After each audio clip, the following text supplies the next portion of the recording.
అందరికీ శుభ సాయంత్రం అండి. శంకు పూల టీ ఆరోగ్య ప్రయోజనాలు మాత్రం తెలుసుకుంటూ ఆగలేము కదా.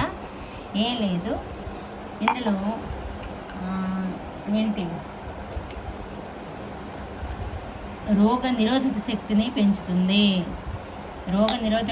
పెంచుతుంది, షుగర్కి మంచిది, మరి వెయిట్ లాస్కి మంచిది, బ్రెయిన్ హెల్త్కి మంచిది, బ్రెయిన్లో కాగ్నిటివ్ ఫంక్షన్ది డెవలప్ చేస్తుంది, మరి కాగ్నిటివ్ ఫంక్షన్ బ్రెయిన్ డెవలప్మెంట్ పనిచేస్తుంది, వెయిట్ లాస్కి కూడా చాలా మంచిది, టెన్షన్ ఒత్తిడిలో ఉన్నప్పుడు చాలా బాగా పనిచేస్తుందట. నేనైతే ఈ తేనె కలుపుకొని తాగుదాం అనుకున్నా, కానీ ఇందులో ఈ ఒక్క పువ్వు కలిసి ఉంది, నేను చూడలేదు.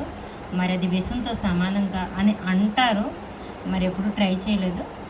మళ్ళీ ఎండలో వేసిస్తానంటే మొక్కలనే వేసిస్తాను. ఈరోజు ఆరోగ్య ప్రయోజనాలు తెలుసుకుందాం కదా, రేపు తాగుతాను. ఏం కడితే సెలవు తీసుకుంటా.